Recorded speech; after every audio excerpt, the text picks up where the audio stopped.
The year was 1324, and the moon hung heavy over Jungnan, a city of silk, shadow, and secrets. The brothels along the canals whispered of pleasure, but their doors concealed women sold into beauty, silent, smiling slaves of painted lies. Among them was a courtesan named Li Mei. But her name wasn't always Li Mei. She was born Zhen Yuyan, the daughter of a scholar and calligrapher, raised with ink-stained fingers and dreams of poetry, not painted lips and fake affection. At the age of 12, her world collapsed. Her father was wrongly accused of treason for writing a poem the magistrate deemed too clever. The poem questioned the legitimacy of Mongol rule, though he denied it with his dying breath. One winter morning the guards came. By noon he was dead. By sunset her mother drowned herself in the lotus pond. And by the end of that week, Yuyan had been sold. The man who bought her said she was too pretty to waste, and brought her to the Red Lantern Pavilion, one of the finest brothels in Jungnan. There a woman named Madame Shen trained her in the art of seduction, music, poetry, dance, and suffering. For years she learned to pretend. By the age of 16, she had become Li Mei, the courtesan whose beauty could cause a man to forget his own name. With her pale skin, almond eyes, and slow smile that made even the richest merchant feel like an emperor, she was the most desired girl in the city. But no one knew the truth behind those eyes. Li Mei didn't dream of love. She dreamed of fire. "Burn it all," she would whisper at night, staring at the red silk curtains above her bed, the walls that smelled of perfume and rot, because inside her, Zhen Yuyan still lived. She would serve tea to drunk generals and whisper poetry into the ears of scholars, all while memorizing floor plans, doors, escape routes. She studied everything. Her mind stayed sharp while her face stayed soft. Even the governor's son, a fool named Han Kitao, had begged for her hand in secret. She laughed in his face. "Do you think I want a golden cage instead of a red one?" He left angry, embarrassed, but obsessed. And obsession is dangerous in men with power. The brothel was more than a place of entertainment. It was a center of secrets.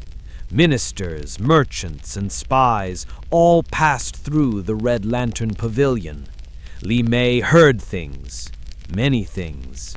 She had learned to smile while her ears worked harder than her mouth. One night, a young man came in. Not rich, not loud. His clothes were plain, his eyes sharp. He asked for a drink, not a girl. But he looked at Li Mei differently, not with hunger, but curiosity. "Why do you look at the fire like it's your friend?" he asked, pointing to the lantern. She smiled slowly, because it tells the truth. He came back the next night, and again, never touching her, never asking for her. His name, she later learned, was Zhao Lin, a former soldier, now a wandering writer. He too had lost everything, and he too hated the empire. They didn't fall in love. They found in each other a shared hunger for justice. Zhao Lin told her something that made her freeze. Madame Shen is not just a brothel owner. She sells secrets to the Mongols. She gives them names of rebels. That's how they find and kill them. Li Mei's lips turned to stone. My father was a poet. He wrote one small line, and they hanged him. Madame Shen must have told them. Zhao Lin nodded. That night, Li Mei lit an oil lamp and stared at the flame for hours. It's not enough to kill her, she said. I will burn the house, burn every bed, every robe. I'll make sure they never forget. But they had to be careful. Fire was dangerous, not just for the brothel, but for the entire district. The buildings were made of dry wood. If the fire spread too far, innocents would die. No innocence, only guilt. Over the next few weeks, Li Mei played the perfect courtesan while collecting what she needed. Small vials of oil, stolen candle wax, silk soaked in wine, and powder from the kitchen storeroom. Zhao Lin helped from the outside, creating distractions, spreading rumors, and slipping her notes inside rice cakes. But Li Mei had another obstacle. Madame Shen's bodyguard, a brute named Kang, who watched her like a dog guarding its bone. He had tried to touch her once, and she had stabbed his hand with a hairpin. He never tried again, but his eyes followed her like a shadow. She would have to be fast, precise, flawless. The plan was simple, but deadly. On the night of the Dragon Festival, when lanterns floated on water and fireworks lit the skies, she would light a small fire in the West Wing, where the documents and secret ledgers were kept. She would ensure that only Madame Shen and the guards were inside. She would leave the door open and escape with Zhao Lin through the back kitchen gate. But fate had other plans. The night arrived. Lanterns filled the skies. Music echoed through the streets. Li Mei wore her red silk robe, hair pinned high, face painted like a goddess. She looked calm. Inside, her heart beat like a war drum. Everything was ready. She waited until the moment the guards were drunk. Madame Shen was in her office, and Kang had gone outside to smoke. She slipped into the West Wing and lit the first flame. The fire caught faster than she expected. She ran back toward the front, preparing to slip away, but just as she opened the kitchen door, she heard it. A child's cry. She turned, shocked. There shouldn't be any children in the brothel. But then she remembered. Madame Shen had recently taken in a young girl, maybe 7 or 8, to train her early. Li Mei froze. The fire was spreading fast. If she left, the girl would die. If she went back, she might. Smoke filled her lungs, and then she ran back inside. Li Mei found the girl in the second room, crying behind a screen. The heat was unbearable. She grabbed her and covered her face with part of her robe, carrying her through the smoke. The hallway was already in flames. She couldn't go back the way she came. She took a different path, through the silk storage, out the small servant's door, coughing, her lungs burning. She collapsed near the canal, still holding the child. People were screaming.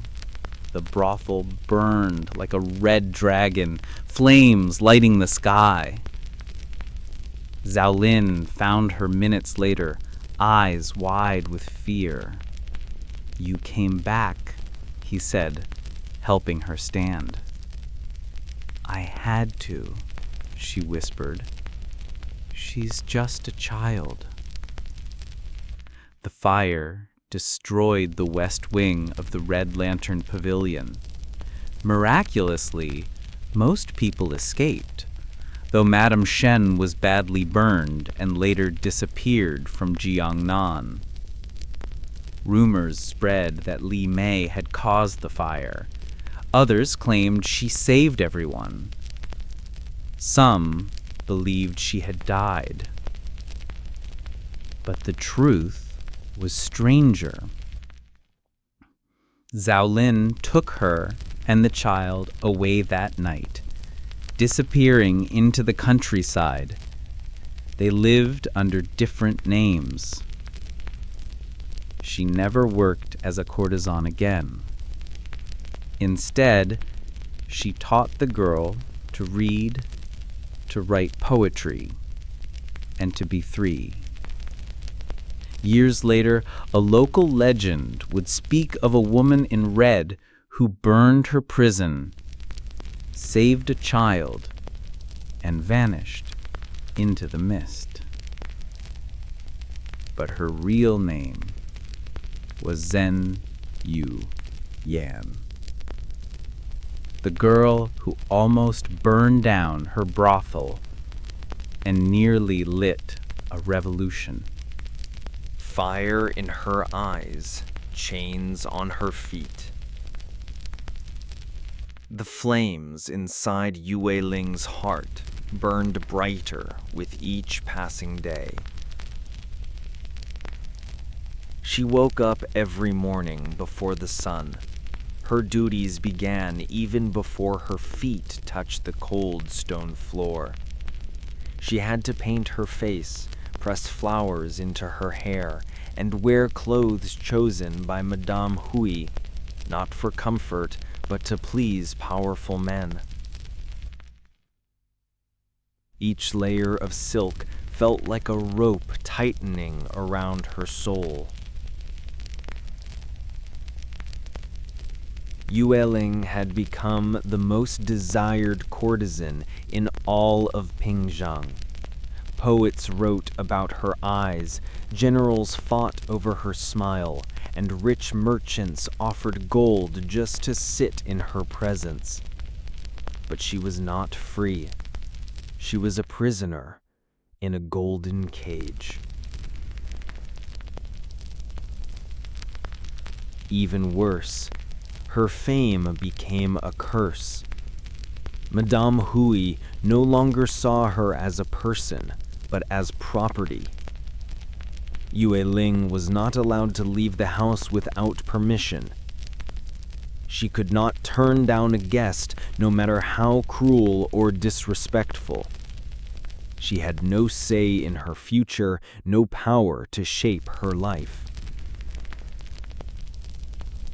That's when the idea of fire first came to her. It began as a flicker. One night, while she sat by the window watching the oil lamps sway. What if this whole place burned down? What if the fire swallowed the walls, the locks, the cruelty, the pain? What if, just once, she had the power to choose destruction over obedience? She smiled. Just a little. Just for a second.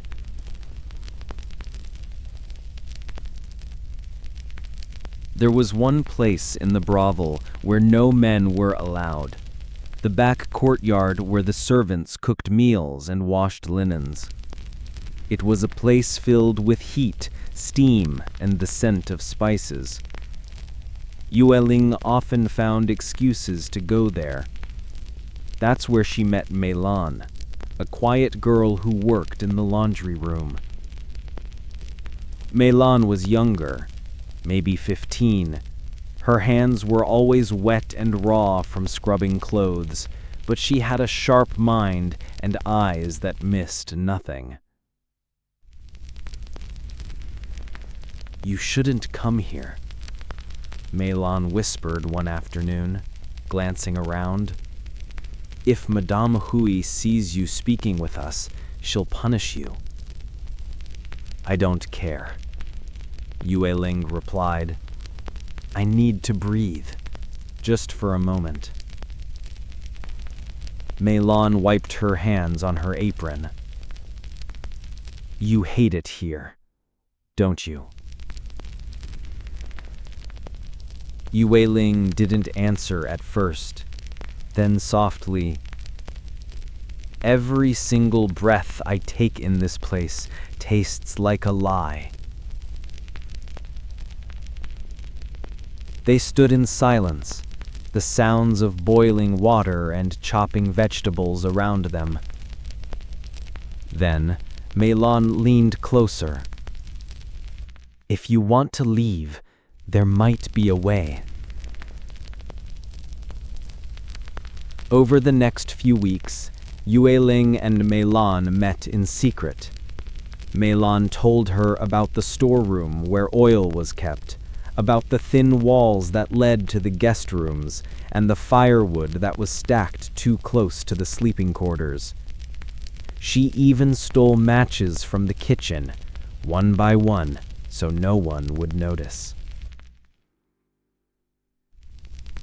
Yue Ling listened carefully, her heart pounding with every step. Was this madness? Was she really thinking of burning down her own prison? But then one night, something happened that made her mind up completely. That night, a nobleman came to the brothel, Minister Chu, a fat, greedy official with eyes that lingered too long and hands that never asked permission. Yue Ling had served him before. He drank too much and laughed too loud, always bragging about how he could have any woman in Pingzhang. That night, he was worse than usual. He forced Yue Ling to dance for him, then spilled wine on her silk robe and laughed as she slipped and fell.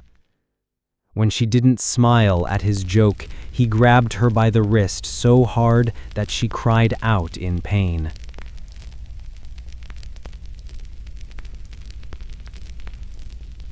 You belong to me tonight, he growled. Act like it. She broke free, just barely. Her wrist would bruise for days. Later, after he passed out drunk in her room, Yue Ling sat on the floor, her arms wrapped around herself. Tears filled her eyes, not just from pain, but from something deeper. It wasn't just the nobleman. It wasn't just Madame Hui. It was the whole system. The lie that a woman's beauty was her only worth. The poison that told her she should be grateful to be chosen. The prison that dressed itself in gold and perfume and music.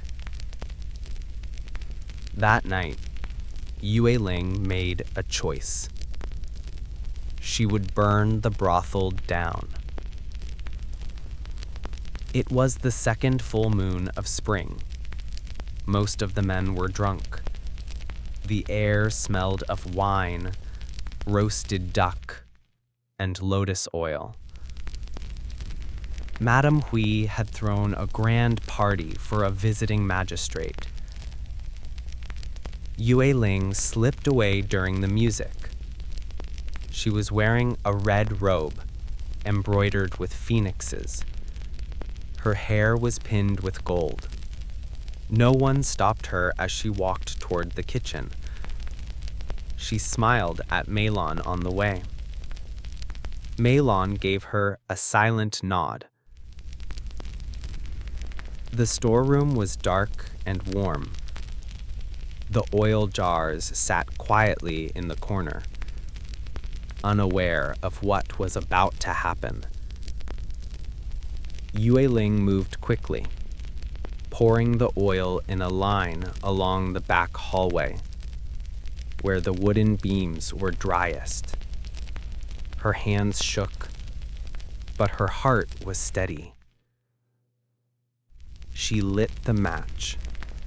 The flame sparked to life like a tiny sun. Then she dropped it. The fire caught fast, much faster than she expected.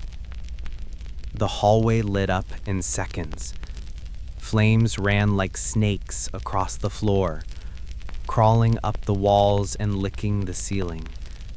Screams broke out upstairs. Someone rang a bell. Doors slammed. Dancers ran barefoot through the smoke. Yue Ling didn't move. She stood at the end of the hallway, her red robe glowing in the firelight. Her eyes were wide, her body calm. For once, she wasn't performing for anyone. She wasn't pretending. She was real. She was dangerous. She was free. But only for a moment. 2 guards burst through the smoke. They grabbed her arms and dragged her outside, coughing and shouting. One of them struck her across the face. Another cursed her name. Madame Hui arrived moments later, her face red with fury. "You stupid girl! You almost killed us all!"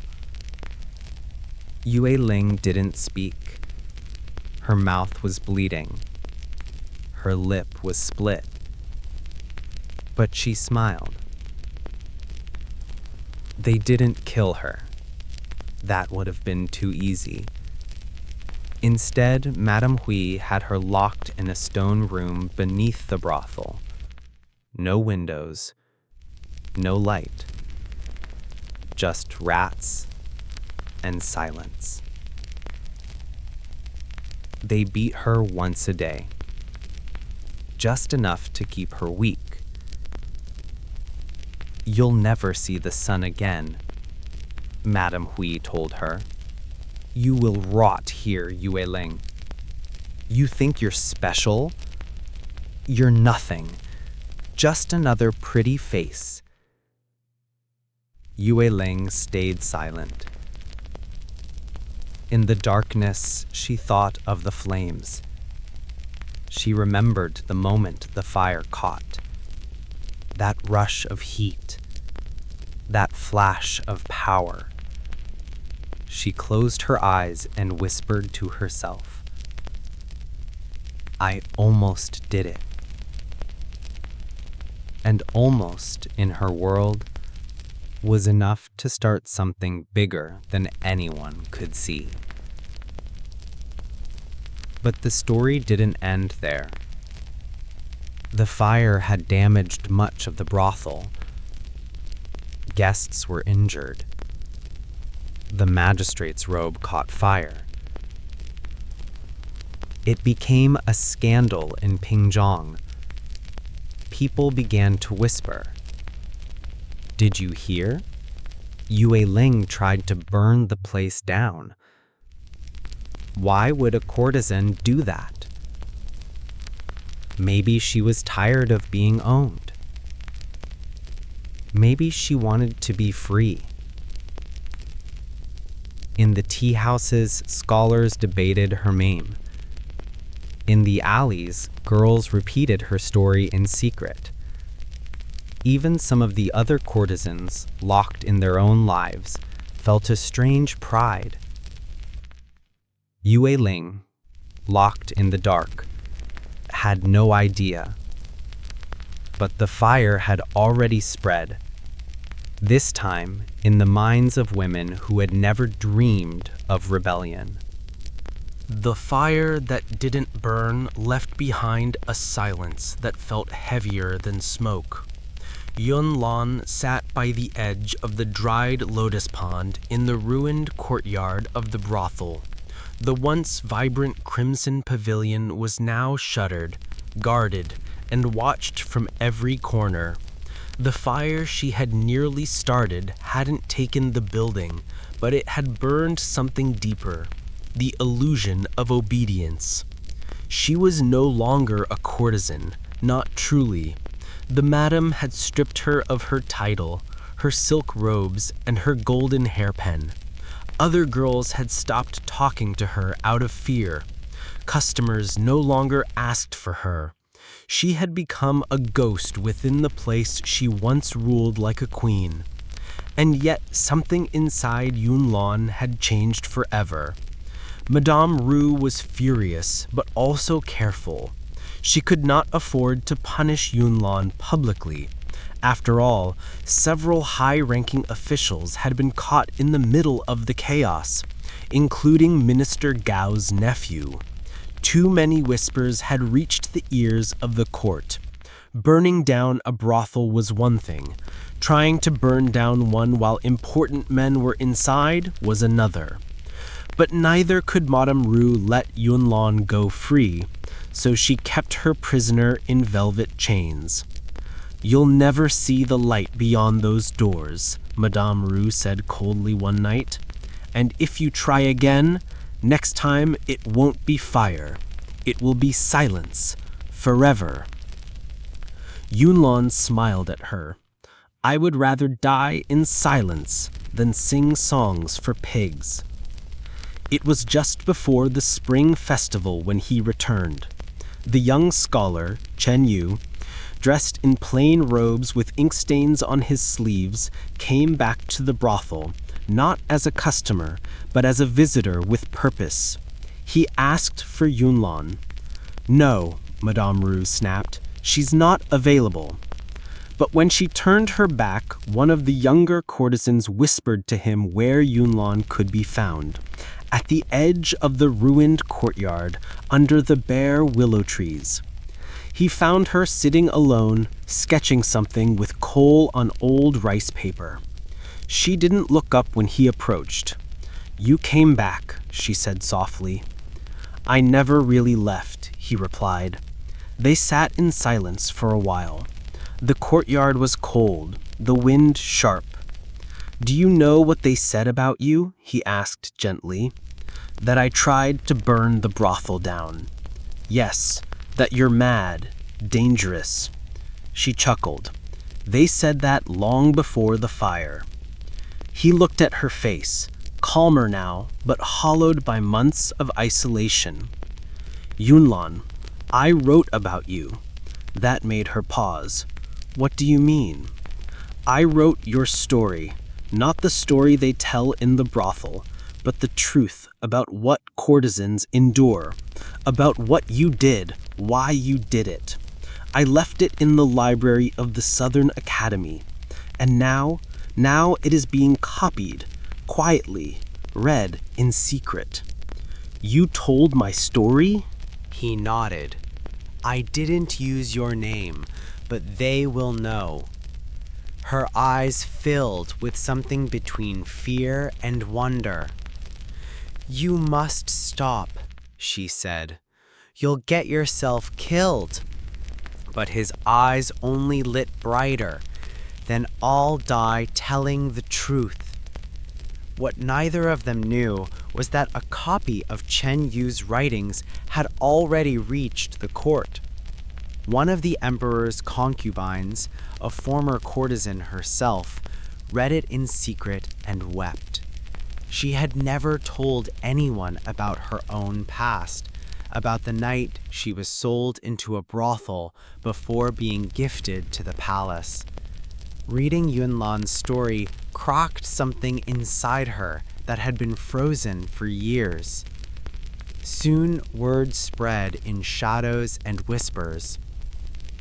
Women in the palace began leaving lotus flowers on their windowsills, an old symbol of female resistance in Jiangnan. Some whispered that Yunlan was still alive, hidden away in the crimson pavilion. Others whispered that she had burned herself in protest. Both stories carried the same power, and Madame Rue began to feel the ground shift beneath her feet. Yunlan knew she had one last chance. After Chen Yu's visit, she began planning quietly. She used the tools she had always possessed: her intelligence, her patience, and her understanding of men. The brothel guards were not clever. They had never truly seen her as a threat, just a woman, a decoration, a broken bird. She began speaking to them softly again, acting obedient, smiling. One of them, Liu, was young and new. He had a kind heart and a foolish soul. Within a few weeks, he had started leaving the gate unlatched by mistake. He didn't know she was watching. She always was. On the eve of the Lantern Festival, Yunlan made her move. She dressed not in silk, but in rags. She covered her face in soot and tucked her hair under a rice picker's hat. She looked like any other servant girl, and she walked out the side gate. No one stopped her. That same night, another fire did start at the Crimson Pavilion, only this time Yunlan had nothing to do with it. Someone had spilled oil in the kitchen, or perhaps it was no accident. By morning, the front half of the brothel had burned down. No one was killed, but business was ruined. Madame Rue stood in the ash, screaming curses into the sky. Whispers began to spread faster than flames. That place was cursed. They tried to kill a woman who only wanted freedom. It was the spirit of the courtesan. She finally escaped. Yunlan did not run far. She went to the southern provinces where Chen Yu had gone ahead and waited. Together, they lived quietly for a while in a small village near the mountains. But word followed them. Chen Yu's writings had begun to circulate openly now. The courtesan's story had become a metaphor for injustice, for women who suffered in silence, for those trapped behind gilded walls. Some called it dangerous, others called it revolutionary. But no one could stop it. One day, a group of young women arrived at the village asking for Lady Yun. They had run away from brothels in Nanjing, Suzhou, Hangzhou. They had read the story. They wanted to learn, to be free. And so a hidden school was formed, not one of ink and books alone, but of survival, poetry, healing, and quiet revolution. They called it the House of Ashes. Decades passed, the emperor died, dynasties shifted, the Forbidden City turned its gaze to new battles. But in the southern hills, women still gathered beneath the moon, lighting lanterns with names written on them.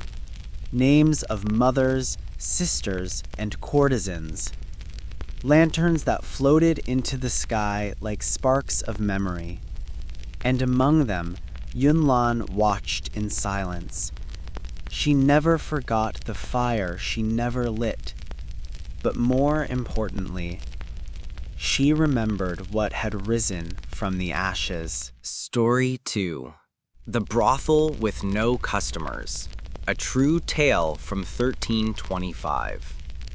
In the year 1325, in a fog-cloaked corner of medieval France, nestled between the low groves of chestnut trees and the bramble-choked paths of the Auvergne region, stood a peculiar structure that bore all the markings of sin, secrecy, and scandal. Except one. There were no visitors. It was a brothel, technically speaking. A brothel in the legal sense. Constructed of timber and stone, 2 stories tall, complete with crooked signage painted with red pigment made from crushed berries and iron dust. A crude lamp swung above the entrance, swaying in the wind like a hypnotic pendulum, as if daring the night to come in. But no one ever did. The building stood just outside the town walls of Montauget-le-Blanc, a village so small that the cobbler also served as the undertaker and the innkeeper occasionally filled in as the tax collector. Life here was quiet, agricultural, and highly suspicious of anything resembling change. The brothel's presence, sanctioned by the local lord, who had recently returned from a pilgrimage to Santiago de Compostela with renewed faith and a pocketful of indulgences, was supposed to bring profit, relieve stress, and reinforce the established social order. Instead, it brought whispers, unease, and most notably, a total lack of clientele. Its keeper, a woman named Isabeau of Rouergue, was a widow and not a young one. Her husband had been a mason, known for his skills in repairing monastery walls and creating proper drainage systems, not for passion or drama. Isabeau, in her late 40s, had been granted the right to open the brothel as compensation for her husband's death in service of the church. He had fallen while repairing a bell tower for the monks of St. Flour. In 1325, this was not as strange as it sounds. Widows with no sons and little land were often given low-prestige licenses as a form of welfare. Brothels were, in theory, a stabilizing force in the community. Regulated sin was considered preferable to unregulated desire. The church, always practical behind its grand proclamations, allowed them in designated areas. Montauget's brothel was exactly that, a designated place for vice in a world deeply afraid of chaos.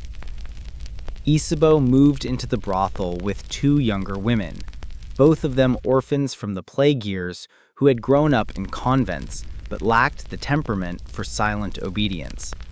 Their names were Odette and Alex, and both were under 30, with rough peasant hands, suspicious eyes, and uncertain pasts. For months, they waited. The brothel opened with no ceremony, no announcement, and no celebratory sin. Isabeau lit the lantern each evening, and Odette sat by the front room, spinning flax or occasionally sharpening knives. Alex swept the floors or combed her hair by the fire. The 3 of them waited in awkward silence for men who never came.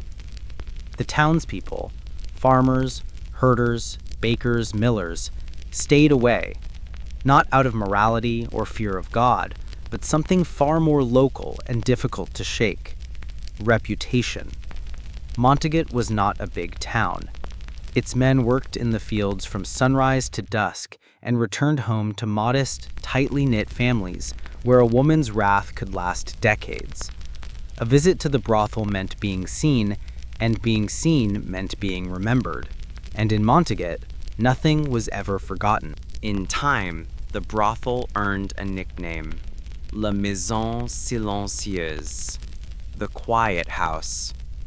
Even the drunks avoided it. In one infamous instance, a soldier from a traveling mercenary band came knocking after dusk, coin in hand, but Isabeau turned him away. She said he smelled of rotting God, a phrase that confused everyone who heard it. After that, even outsiders gave the place a wide berth.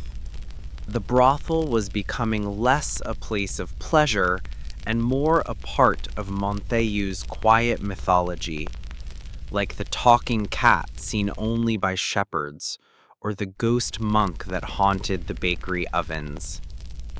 Inside, the women passed their time slowly. Isabeau kept records, as was required by town ordinance. Every day she opened the ledger, and every day she wrote, "No customers." She recorded it faithfully for over 3 months. Each entry was dated, signed, and sealed. The ink grew faint in the winter months when it was too cold to keep the ink pot warm. Her penmanship, which had once been crisp and elegant, slowly devolved into a kind of resigned scrawl. By February of 1326, she stopped bothering with full sentences. Instead, she simply wrote a dash. Nothing. Emptiness on parchment. So why didn't they leave?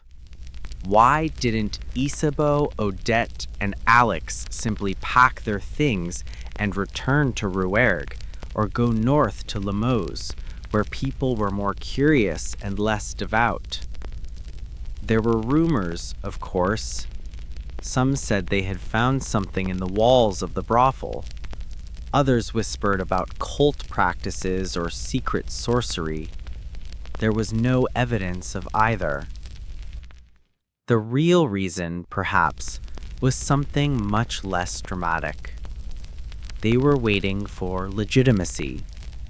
For Isabeau, the brothel license, signed by the local lord, stamped with the wax of official approval, was the first time in her life she had ever been recognized as something other than an appendage of a man. She was no longer someone's daughter, someone's wife, someone's burden. She was a business owner, a legal proprietor. She paid taxes. She had a voice at town hall meetings, even if it was ignored. That mattered to her. Odette and Alex had their reasons too. A brothel with no customers was still a roof over their heads. No one beat them. No one made them scrub stone floors with freezing water. No one touched them without permission. It may have been a brothel in name only, but for these 3 women, it was also a sanctuary. Still, the silence wore on them. By spring of 1326, Odette stopped sharpening her knives. She took to carving faces into bits of wood instead. Sad faces, angry faces, sometimes blank ones. She hid them behind the firewood pile. Alex began writing letters to no one. Each night she sat at the small table in the corner and penned missives to imaginary men. The letters had no addresses, no names, just fragments of thoughts, regrets, questions, apologies. She never mailed them. Isabeau, meanwhile, grew quieter by the day. On the morning of April 3rd, 1326, she stood in the middle of the brothel's common room, looking at the soot on the walls, the unmoved chairs, the unlit lantern above the door. Then she did something no one expected. She went to the barn, found an old bucket of pine tar, and began smearing it across the floorboards. Odette watched from the doorway. "Why?" she asked. Isabeau didn't answer at first. She simply kept working, her hands methodically coating the wood, inch by inch, like a painter executing a final stroke. When she finished, she stood in the center of the room, breathing heavily. She looked at the empty fireplace. Then she said, "If the world will not give us meaning, perhaps we must make it ourselves." And with that, she struck a match. Smoke, ash, and an unexpected visitor. The match flared, brief, bright, and sharp, against the dim, sour air of the brothel. Isabeau held it over the pine tar, her hand still, her face expressionless. The 2 younger women stood nearby in the hallway, unsure whether to rush forward or simply let it happen. There was no shouting, no drama, just the pregnant tension of 3 women in a house that had never fulfilled its purpose. The fire caught slowly, a faint sizzle, then a lazy flicker, as if the flame itself were reluctant to spread. But pine tar is patient and persistent. It soaks into wood like old regret, and when it burns deep. The flames began crawling across the boards. The wood hissed. A faint blue smoke curled upward. For a moment, it looked almost beautiful, like the hearth had come to life at last. And then Ysabeau stamped it out, not with panic, but with grim resolve. She grabbed a wool blanket from a chair and smothered the growing flame. She pressed down hard, coughing slightly as the smoke thickened. Odette rushed forward to help her, clumsily kicking up embers in her panic.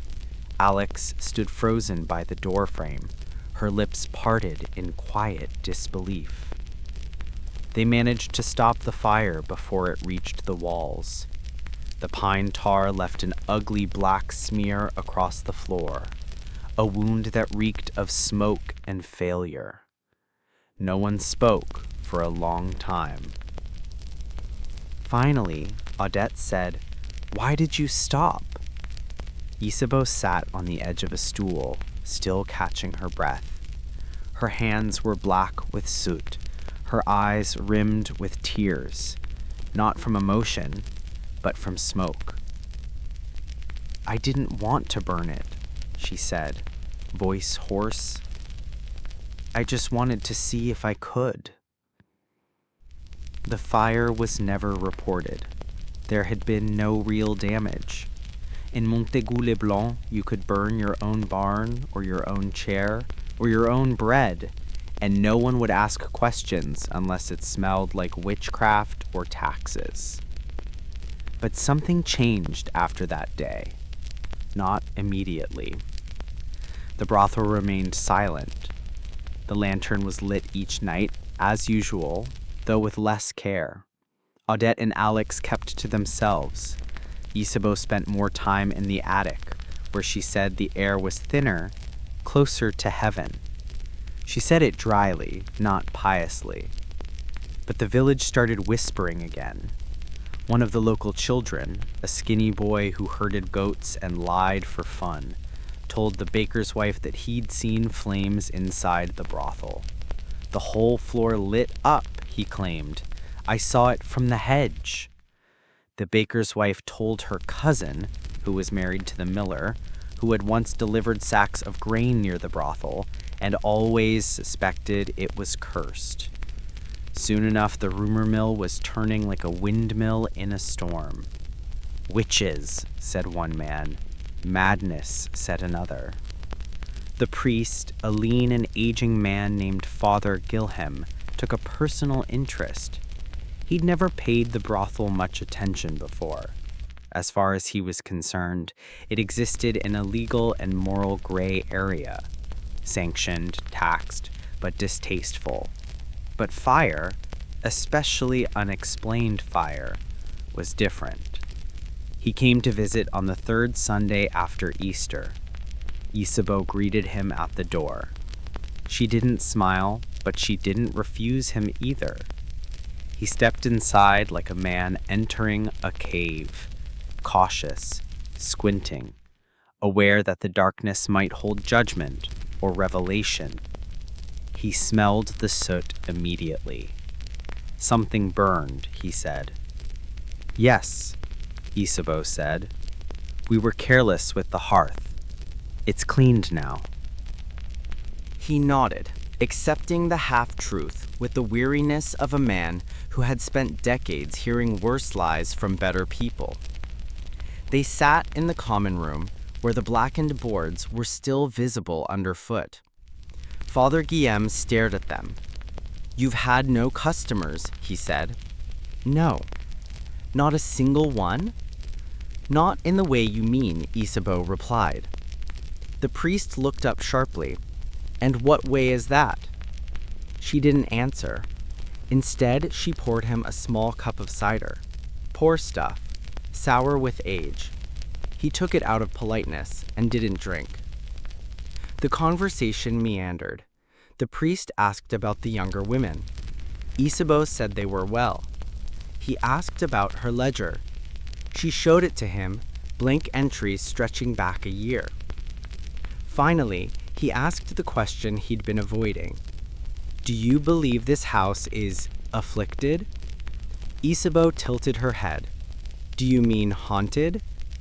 Or cursed? Or spiritually compromised?" She smiled at that, her first real smile in weeks. "No, but I think the village is." That was bold, almost confrontational. The priest narrowed his eyes. "Explain." Isabeau leaned forward. "They're afraid, not of sin, but of change, of being seen, of admitting that desire exists even in quiet places. They hate this house not because of what it is, but because it reminds them of things they pretend not to want." The priest was quiet for a long time. Then he said, "Your license is valid, but if there are no transactions, the council may revoke it next spring." "I know." "And what will you do then?" "I don't know," she said. "Perhaps burn it after all." As spring turned to summer, something unexpected happened. One evening, as the sun sank behind the ridge and the cicadas began their lazy chorus, a man arrived. He wasn't local. That much was obvious. He wore a traveler's coat, thick with dust, and carried a small satchel over his shoulder. His boots were good, too good for a farmhand. His beard was trimmed, his eyes alert. He knocked once. Alex answered. She looked at him, then turned to call Isabeau. But the man spoke before she could. "I'm not here for that." Isabeau came down the stairs. Her eyes narrowed when she saw him. "I remember you," she said slowly. "You're not from Montaigu." "No. I passed through last autumn. You turned me away." "I turn many away." He nodded, taking no offense. "May I come in?" She hesitated. Then she stepped aside. The man entered, setting his satchel gently on the table. He looked around at the space, at the soot marks, at the worn chairs, and empty corners. "It's quieter than I expected," he said. "That's the point." He turned to her. "I've been to many towns like this. Brothels are usually loud, filthy, cruel. This one feels like a waiting room." Isabeau laughed softly. "It is. We've been waiting for the world to change. And if it doesn't?"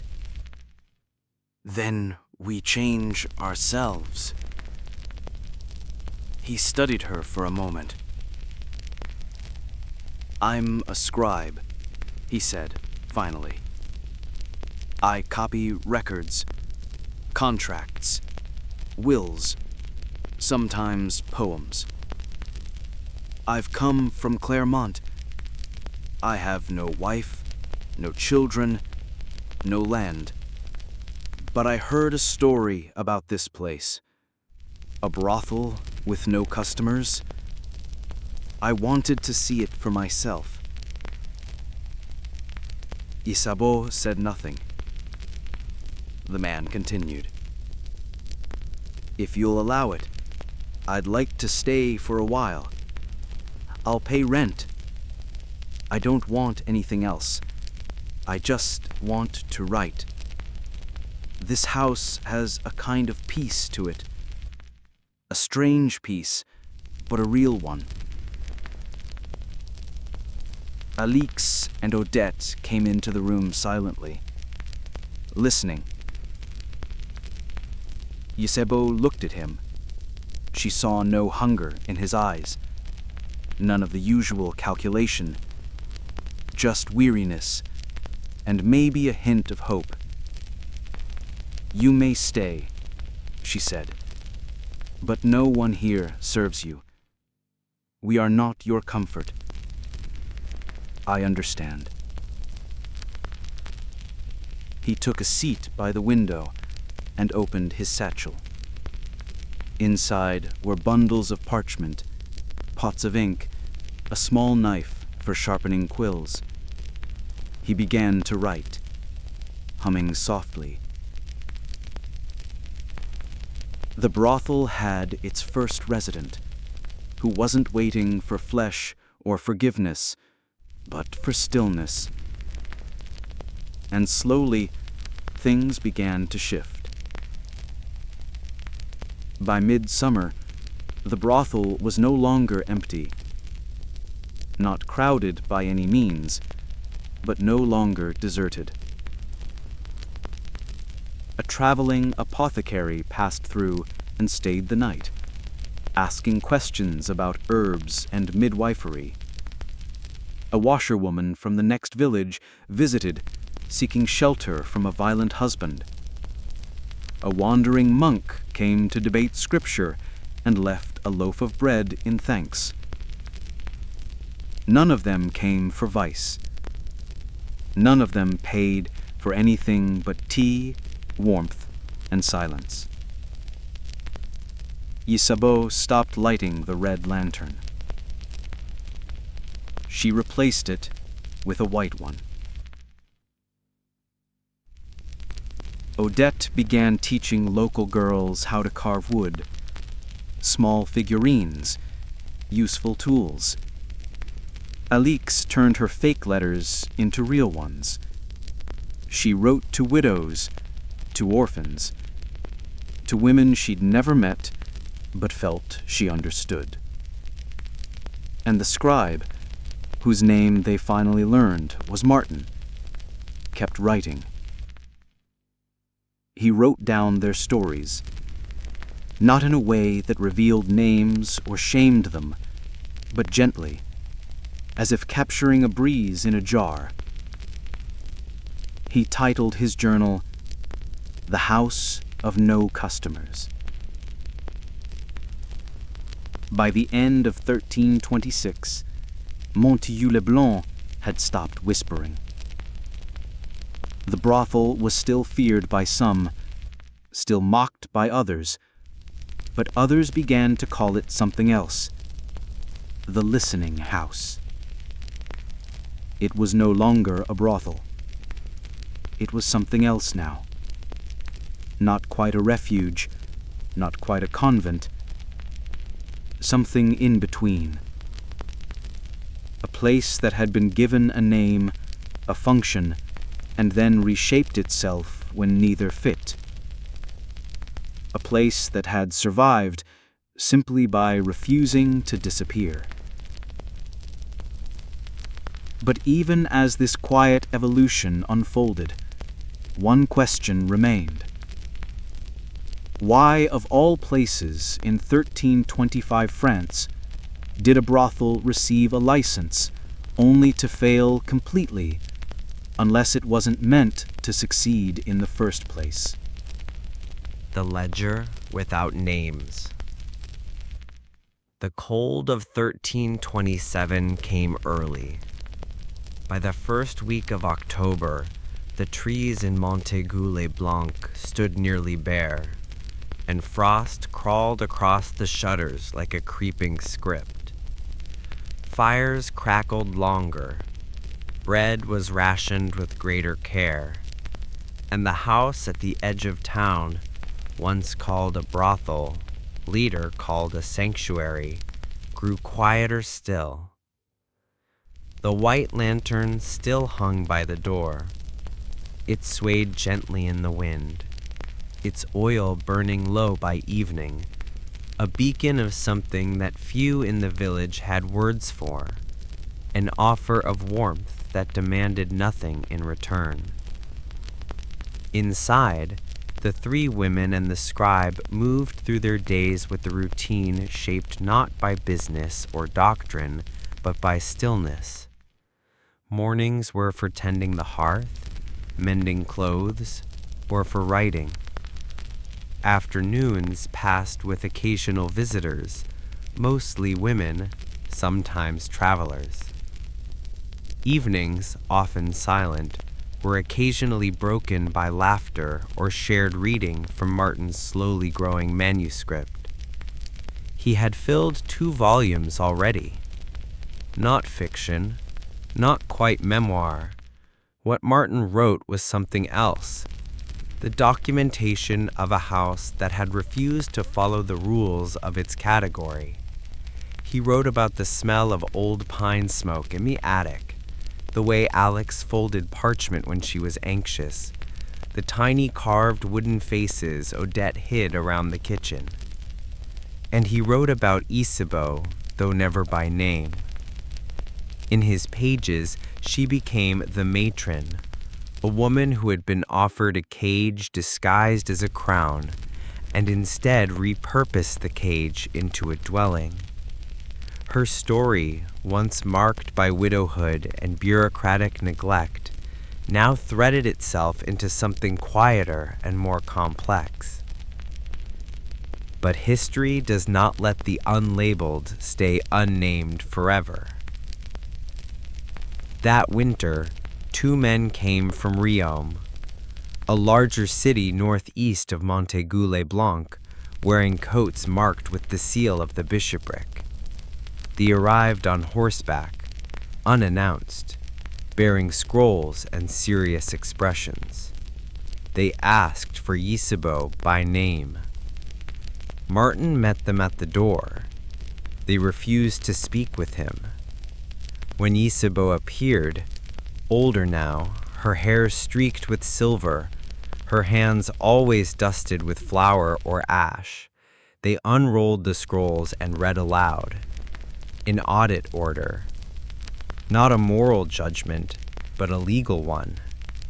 Her license, issued in 1325, was to be reviewed under canon commercial law. The wording was technical. The concern was not sin, but silence. A licensed brothel was expected to serve a function. Income, stability, records. And this one had no revenue. Worse, its ledger was blank. That alone was a problem. Under ecclesiastical ordinance, all licit houses of prostitution had to maintain ledgers not just for taxation, but to ensure compliance with moral order. The existence of names, dates, and coin amounts was considered evidence that the sins permitted were at least being managed. The bishop's men were not surprised that the brothel had no customers. The region had whispered of this anomaly for years. What disturbed them was that Isabeau had written it all down. Her ledger did not attempt to fake entries or forge numbers. It simply recorded no one came, again and again, week after week, month after month. Some pages bore only a dash, others short remarks. Snowed in, market week, illness, but never, even once, a transaction. One of the men held up the ledger as if it were a defiled object. "This," he said, "is not a record of commerce. It is a confession of absence." Isabeau nodded slowly.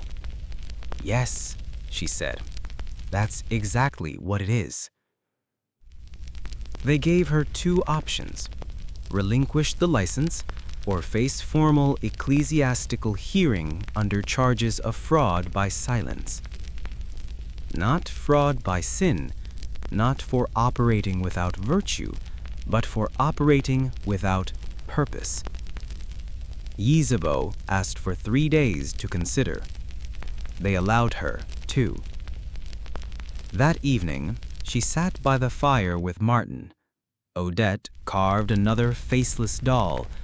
Alix was writing letters to no one again, old habits revived by worry. "Would you leave?" she asked Martin, not looking at him. He didn't answer at first. He had been writing steadily since the visitors left. "No," he said at last, "but I might write faster." She gave a dry chuckle. Then she asked something she hadn't before. "Why do you write about us?" Martin tapped his pen against the edge of his desk. "Because it's history," he said. "But it's not dramatic. No war, no scandal, no saints or betrayals." "Exactly. It's the kind of history no one writes down. The kind that leaves no name behind unless someone bothers to remember it." Isabeau looked into the fire. "Would you put our names in it?" "No," he said, "but I'll make sure someone like you is remembered." The next morning, Isabeau wrote a letter to the bishop's men. She said she would relinquish the license. She thanked the bishop for his mercy and assured him that the house would cease any operations related to sanctioned brothel activities. But she included one final note. "You have requested a record of what occurred here. I have enclosed a year's worth of ledgers as your documentation. I regret only that your definitions did not allow for what did happen." When the men returned, they took the license and left without ceremony. No one in Montaigu wept, no one cheered. It had become, by then, simply the house at the edge of town, a place for odd women and passing strangers, a place you might send your daughter if she needed rest, or your cousin if he needed work. The lantern was no longer lit, but the windows stayed warm. Years passed. Martin stayed until 1332. He completed 3 volumes about the house. He copied them by hand, sealing them each with wax, and sent them to 3 places: the library of a small convent in Limoges, an archive monastery in Albi, and an apothecaries' guild in Lyon. He hoped at least one would survive. He left the 4th copy with Isabeau. She placed it on the highest shelf in the attic and never told anyone where. Odette eventually married, not out of romance, but practicality. A woodcutter from the hills needed a wife who knew tools and silence. She agreed and moved 2 valleys over. Her children, it is said, grew up with shelves full of small, carved faces. Alix stayed the longest. She continued writing anonymous letters until one day she received one in return.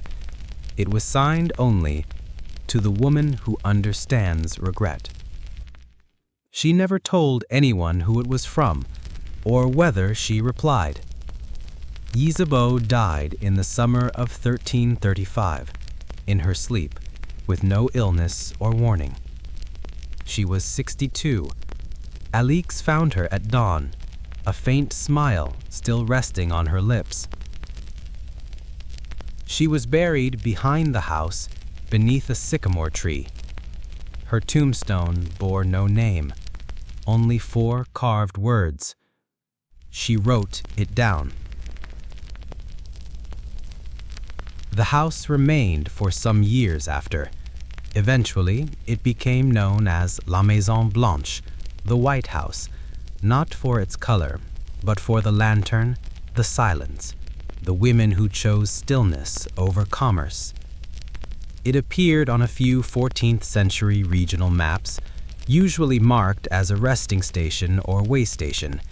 By the late 1400s, it no longer existed. But one volume did survive.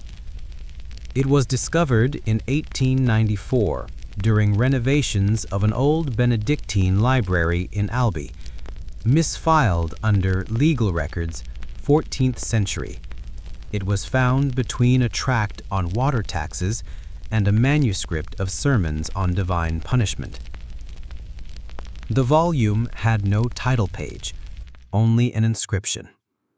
This is a house that did not serve men. It is now stored in the Bibliothèque Nationale de Paris in Paris. Very few scholars have written about it. It contains no names, no salacious stories, no scandals or accusations, just page after page of quiet details. How soot smells in spring, the texture of flax fibers on tired hands, what it feels like to wait for someone who never comes, and how, sometimes, survival means redefining what it means to exist at all. In the end, the brothel with no customers may not have failed. It may have simply refused to become what it was meant to be, and in doing so, it became something entirely different. A stillness, a memory, a footnote in the margins of louder stories. Story 3. What they ate in the brothel: millet, pickles, and regret. You might imagine that the brothels of 14th century Europe served luxury. After all, isn't that what they were for? Indulgence, desire, silk and perfume, wine and whisper. But if you walked through the rear curtain of most medieval brothels, away from the chamber doors, past the smoke-smeared lanterns, and into the little kitchens tucked behind, what you'd find wouldn't be decadence. You'd find millet porridge, rough salt bread, brined vegetables, and sometimes a single boiled egg split 3 ways.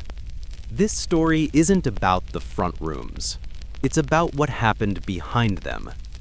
Specifically, in the brothel of Erfurt in what is now modern-day Germany around the year 1373. There, in a sloped-roof building near the city's south wall, lived a group of women who served their clients by night and boiled millet by morning, over and over again, every day, with only minor variations, sometimes with onion, sometimes not. Erfurt was a prosperous city in the late 14th century, a regional hub of trade, religion, and textiles. But with prosperity came rules. The bishopric controlled not only the religious life of the town, but much of the legal structure too, including, oddly enough, the official brothels. The city's largest licensed brothel stood at the end of Kramergasse, or Merchant's Alley. It was owned not by the women, but by a man named Gregor von Alzey, a petty noble who had fallen into debt and reinvented himself as a kind of landlord of sin. Gregor rarely visited the brothel. He left that to his steward, a balding man named Markwald, whose record-keeping was obsessive and whose empathy was non-existent. He kept exact notes on everything: how many clients, how much coin, how many candles used in a night, and, importantly, what the women ate. Because food in that brothel was not a perk, it was an expense. A typical daily ration recorded in Markwald's surviving household accounts was millet porridge, cooked in water, salted slightly, and sometimes thickened with stale breadcrumbs. Pickled vegetables, usually turnips, onions, or carrots, stored in large barrels with sharp vinegar and mustard seeds. Bread, coarse and dry, made from mixed grains, barley, rye, and bran, occasionally moldy. Watered ale, low in alcohol, barely fermented, drunk mostly to avoid the dangers of Erfurt's river water. Meat was rare, eggs even rarer. Cheese, if it appeared at all, was sour and hard, more useful as a doorstop than food. This was not unique to Erfurt. Across medieval Europe, brothels fed their workers with an eye toward efficiency, not comfort. The prevailing attitude was that these women were not to be indulged, but maintained, like lanterns or mattresses or doors that needed occasional oiling. Some cities even had laws on what brothel workers could and couldn't eat. In Avignon, France, a 1365 ordinance forbade brothel women from eating in public at all, lest they excite the appetites of others beyond food. In Lübeck, they were banned from consuming spiced cakes during Lent, while their male clients could do so freely. And so, in kitchens like the one in Erfurt, the women sat together each morning, eating the same gruel from the same wooden bowls, sharing sirens and gasps of laughter, and sometimes, though not always, regret. The kitchen was tiny. Its walls were soot-streaked, and the window, small and high, let in more dust than light. A dented iron cauldron hung from the central beam, blackened at the bottom from decades of fire. A single wooden bench served as both prep table and dining seat. They stored their pickles in a stone-lined hole beneath the floor, covered by a wooden slab. The vinegar smell was permanent. And yet, it was here, over the millet and the pickles, that the women told each other who they really were. There was Lisa, who had once been a merchant's daughter from Koblenz until her family lost everything to a river barge accident. Her hands still bore the fine bones of gentility, but they trembled when she ladled porridge. There was Bruna, with a nose broken in 3 places and a laugh like thunder. She never said where she was from, and no one asked. There was Marguerite, who read aloud from scraps of old psalms and secretly kept a tiny carved Madonna in her apron. And then there was Ilse, the youngest, not yet 18, who cried every time the bread was too hard to chew. She hadn't spoken since the night she arrived, except once, to ask for more pickles. They were not friends, exactly, but they were something else. Co-survivors. Their kitchen talk wasn't about the men usually. That was business. What they talked about between mouthfuls of sour vegetables was food from their pasts. Lise once described a goose her mother had roasted with honey and wild thyme. Bruna remembered a summer soup made with cherries and goat milk. Marguerite talked of soft eggs with parsley, served by her grandmother on feast days. Ilse never talked, but once she drew a loaf in the ash near the hearth. It had sugar on top. And then, slowly, someone added details.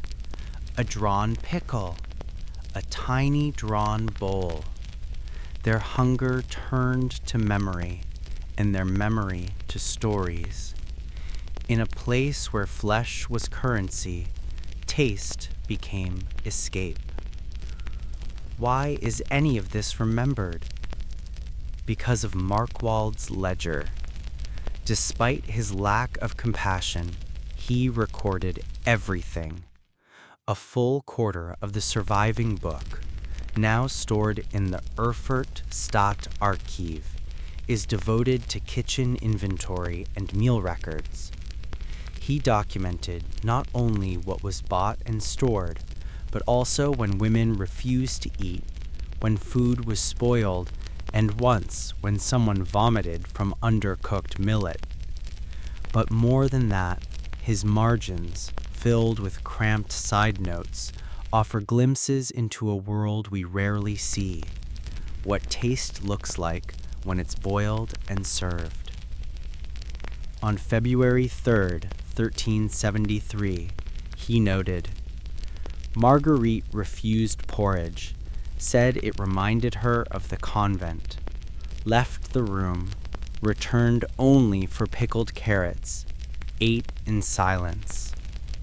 On April 11th, he noted, Bruna demanded meat. When denied, stole sausage from visiting merchant's cart. Punishment is confinement. Sausage returned, left uneaten. On May 2nd, he noted, Lise did not come to morning meal. Later said she dreamed of bread so soft it could fold, became distressed when woken, and on June 20th, Ilse found crying, said pickles tasted like the well at home. No further explanation. These are the notes of a bureaucrat, but read closely, and they are more than that. They are the hunger diary of women who had no luxury except memory. Late that summer, an accident changed things.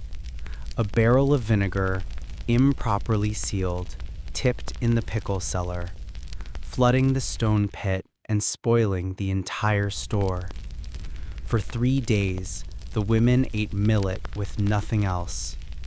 By day 4, Ilse refused to eat at all.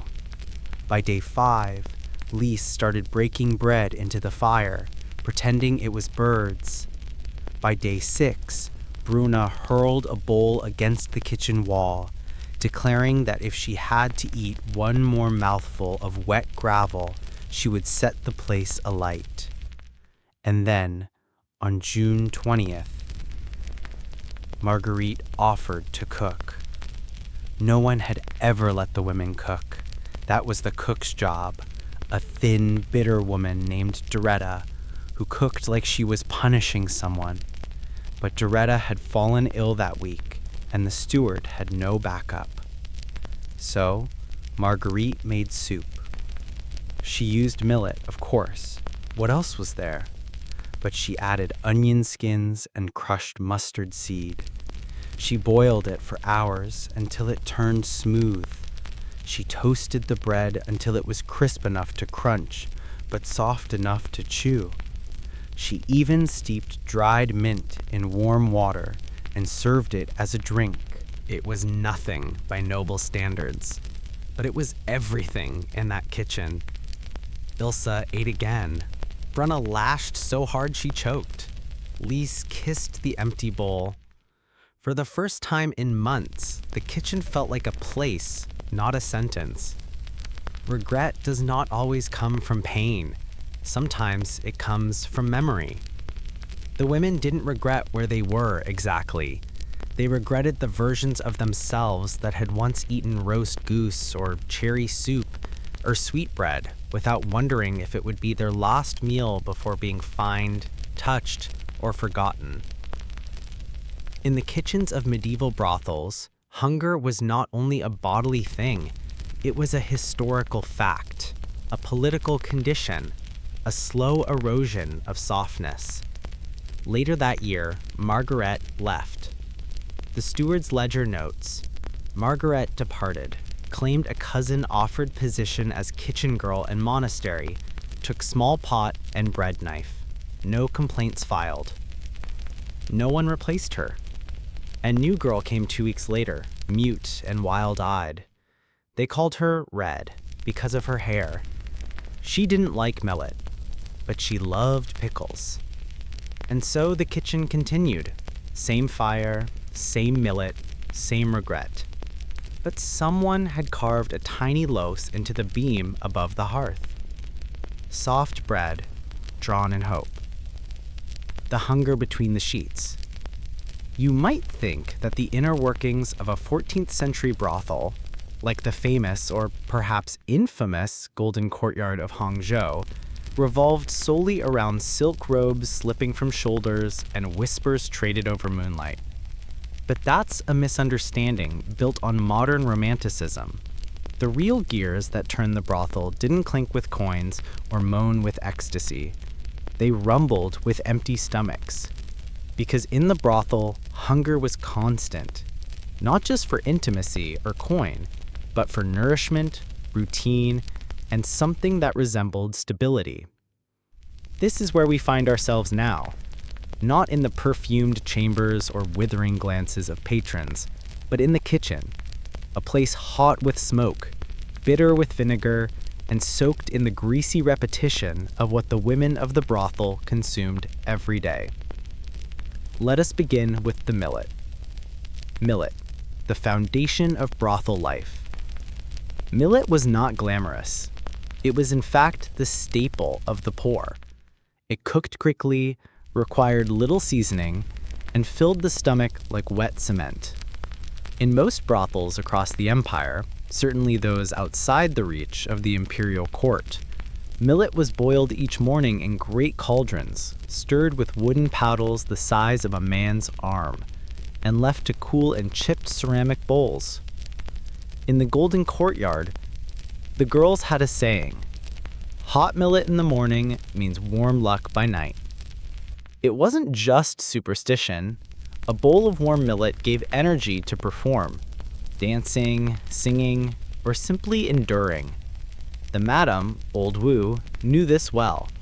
She allowed each woman one bowl in the morning and, sometimes, if the evening had been profitable, a second one at dusk. It was common for courtesans to spice their millet with whatever was left from the patrons' meals: a shred of scallion, a drizzle of sesame oil, or, on rare days, a bite of leftover pork belly. One woman, named Yulan, once found half a salted plum in her millet bowl and wept into it before finishing it in 2 bites. But more often, the millet came plain, and sometimes not at all. Pickled regret, the preserved bite of memory. When fresh food was scarce, pickles were the answer. Not the crunchy cucumber-based ones you might imagine, but an entire category of preserved vegetables that served 2 purposes: to stimulate the appetite and disguise the lack of variety. Radish, cabbage, mustard greens, and garlic stems, soaked in brine or vinegar, sealed in jars, left to ferment. Sometimes spicy, often sour, always sharp. They didn't need refrigeration. That was the key. A large jar could last months and be dipped into daily with clean chopsticks. But in the brothel, things were rarely that clean. One woman named Little Jin was in charge of pickling. She had lost 2 teeth to vinegar burns over the years and could no longer eat anything cold, but she loved the smell of brine, said it reminded her of her mother's kitchen in Suzhou. She made particularly good spicy pickled lotus root, which she used to trade with the cook in the tea house next door for leftover bones. The pickles weren't just side dishes, they were also time markers. You could tell how long it had been since the last festival or the last decent haul by the kind of pickles on the table. If the women were eating the radish that had been pickled during Qingming, it meant winter had been lean. Pickles also carried emotional weight. The brothel girls used to joke, "A pickle is a regret that bites back," because each bite reminded them of what had been preserved, not just vegetables, but time, youth, the sweetness of home. The patron's table, a theater of waste. It's easy to imagine that customers of a brothel dined in excess, drunk on rice wine, mouth stained with duck fat. Sometimes, yes, but more often, meals were symbolic, used to impress or stall, not to nourish. A wealthy merchant might order a full table: pork dumplings, sweet taro, glazed eel, stewed chicken feet, and lotus paste buns. He would eat little. Most of it was performance. The girl he courted might pretend to nibble delicately at a dumpling, but only if she'd already eaten a bowl of millet beforehand. And when the man left, half the food remained, cold, touched, and mostly inedible. Brothel girls were not allowed to eat from patrons' leftovers unless given permission by the madame. Sometimes a favored courtesan might sneak a sesame ball into her sleeve, Most of the time, it went to the dogs behind the kitchen. But the worst was when a patron brought delicacies and wouldn't let anyone touch them. Bird's nest soup, hairy crab, dragonbeard candy, brought only to display wealth and left to rot. The girls called it ghost food, meals meant for no one. One night, a visiting scholar brought an entire roasted goose, laid it out on a lacquered table for his favorite girl, Zhao Xiang. He cut 2 slices for her, said it was to mark their intellectual companionship, then fell asleep in a drunken heap. Zhao Xiang looked at the goose, untouched, and whispered to the night air, "Why roast what you never planned to feed?" She didn't touch it. She was afraid of the madame's wrath. By morning, rats had found it. Hunger as discipline. In the brothel, hunger was not just physical, it was a tool of control. Old Wu rationed food not by cost, but by behavior. A girl who defied a customer or refused to work might find her millet bowl gone the next morning. A courtesan who made the house money might get a hard-boiled egg as a reward. Imagine the hierarchy, where one egg could signify status, and pickled radish became currency. Meals were often eaten in silence, not because of etiquette, but because talking wasted energy. Many of the women had learned to chew slowly to prolong the moment. A small plate of stir-fried greens might last 20 minutes. They'd chew as if the act itself was a luxury. One of the younger girls, named Mei Mei, once wrote in her diary, preserved in a fragment found decades later, "I dream of sweet red bean soup, of rice soaked in honey, but today I ate vinegar cabbage and 2 spoons of millet, and I was grateful. The cook smiled at me. That felt like dessert." There was no menu, no choices, and when the monsoon came, even millet became scarce. The Great Shortage of 1326. In the late autumn of 1326, a poor harvest swept the region. The rice fields had flooded early, and millet came in patchy, worm-eaten. Prices rose. Even pickled vegetables were sold on the black market. The golden courtyard tightened its belt. Girls were down to half a bowl of millet a day. The pickles ran out by November. And then, something strange happened. The patrons stopped coming. Not all at once, but gradually. Hunger makes men irritable, and sex becomes secondary. The local gentry were hoarding rice, not sharing it. The scholars were distracted by politics. Even the gamblers preferred street dumplings to warm thighs. So now the girls were hungry and idle. Zhao Xiang tried to escape. So did little Jin. They were caught. The madam cut their food allowance to nothing. It was in this slow starvation that something new emerged. A communal kitchen.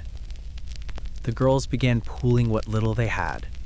Some vinegar, a shriveled turnip, even an egg found under the floorboards from a hen long gone. Mei Mei taught others to boil the turnip skins into broth.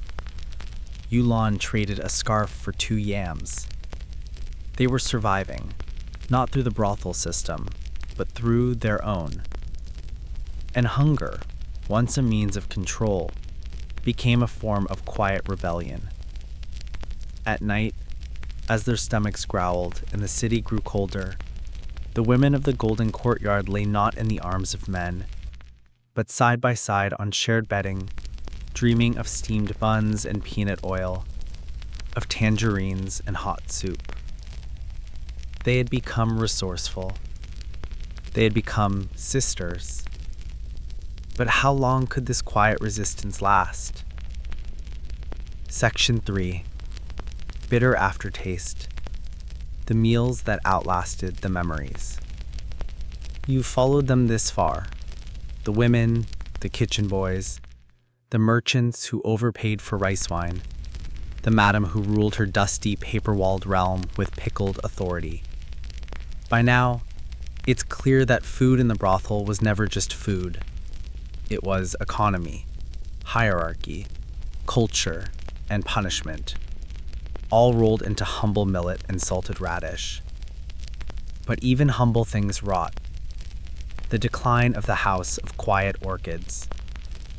It's tempting to think that a brothel, as an institution, might outlast empires. Empires fell all the time in China. Dynasties were like seasons, inevitable, cyclical. But brothels? They were more constant than the harvest. And yet, the House of Quiet Orchids did not endure. The early 14th century saw a series of poor harvests and bad trade years, punctuated by an economic crisis that started far away, with shipping failures in Guangzhou. When rice shipments to inland provinces faltered, the price of grains soared. Millet, once too plain for the wealthy, suddenly became precious. Brothels, which relied on a steady clientele and a regular supply of food and wine, began to suffer. Madame Chow, ever frugal, tried to adapt. She cut staff. Meals were reduced to one a day. The pickled radishes became the meal. Meat, already rare, became a distant dream. The kitchen boy, now 15, watched as the once bustling cooking area turned silent. Wood fires grew cold more often than not. The rats returned. And still, Madame Chow refused to close. She doubled the price of wine, gambling that desperation would drive officials and traders to pay more. Some did, but fewer and fewer men came through the lacquered door. The courtesans began to drift away. The youngest ones, barely trained in zither or tea ceremony, ran off to marry, but mostly to survive. One known as Little Plum disappeared and was later spotted working at a market stall outside the East Gate, selling roasted chestnuts with hands still delicate from years of fine needlework. Another named Fawn was said to have become a nun. Starvation and salt, the final meals. The brothel's menu shrank along with its population. Pickled mustard greens stored in earthenware jars lined the kitchen walls, most of them from years prior. These pickles, once used to flavor bland gruel, now became the gruel. Salted duck eggs, once a luxury imported from the south, were out of the question. Even fresh eggs from the village were too dear. The chickens had been sold. The vinegar jars remained unused. Fermented tofu turned hard, then inedible. The women ate in silence. The meals were no longer communal. Each woman took her bowl back to her corner, ate by herself, and tried not to think about what came next. What came next was quiet. The sound of coins stopped ringing in the entry hall. The rustle of silk robes disappeared. The tap-tap of foot-binding slippers down the hallway became echoes of the past. And in 1330, Madame Zhao closed the doors for good. The brothel that had stood for nearly 35 years, the one that had once hosted a provincial governor, 2 famed poets, and at least 1 Mongol commander, vanished. The locals said the madam left town. Others claimed she died upstairs, in her favorite room, clutching a silk pouch filled with old coins and hairpins. No one knows for sure. The archaeological echo. Centuries later, during a construction project near the ancient city wall of Kaifeng, workers unearthed the stone foundations of what appeared to be a 14th century structure. Buried among the debris, broken porcelain bowls, scorched bamboo chopsticks, and 2 sealed jars still intact. Inside one jar, remnants of a brownish paste, later identified by food historians as fermented soybean mash, likely used to flavor bland porridges. In another, dried pickled radish slices, preserved in an improbable state. Tests revealed high levels of salt and traces of rice vinegar, confirming what historians had long suspected. The pickling process used by brothels had to preserve vegetables for months, even years. The technique was basic but effective. Salt, time, and repetition. These findings were recorded in a 2002 paper on medieval Chinese food culture. The article barely mentioned brothels, but one curious footnote suggested the artifacts might have belonged to a mid-sized establishment located near the Old Red Lantern district. A forgotten brothel, remembered not for its women or its songs, but for its pickles. What meals reveal when memory fails? You might wonder, why does any of this matter? Why care about millet porridge in a forgotten house of pleasure? Because history doesn't always survive through grand victories or royal decrees. It often lingers in the ordinary, in meals eaten in silence, in bowls scraped clean by women who once wore silk and sang poetry. The brothel women left no memoirs. Their lives were unrecorded except for occasional insults in court documents or offhand references in poetry. But the food they ate, the millet, the pickles, the salted regret, remains a clue. A marker of class, of gender, of endurance. Food is after all memory in edible form. And sometimes the last memory we have of someone is what they ate when everything else fell apart. What of the kitchen boy? No records name him, no poems immortalize his toil, but someone long ago scratched his initials into the base of a serving bowl found during the excavation. A child's mark. Maybe his, maybe not. But you can imagine him, can't you? Standing barefoot near the fire, scooping millet into a chipped bowl, glancing up toward the hallway where the last courtesan sat, waiting for no one.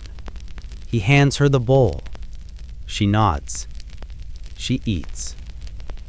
The meal was never the point. The survival was.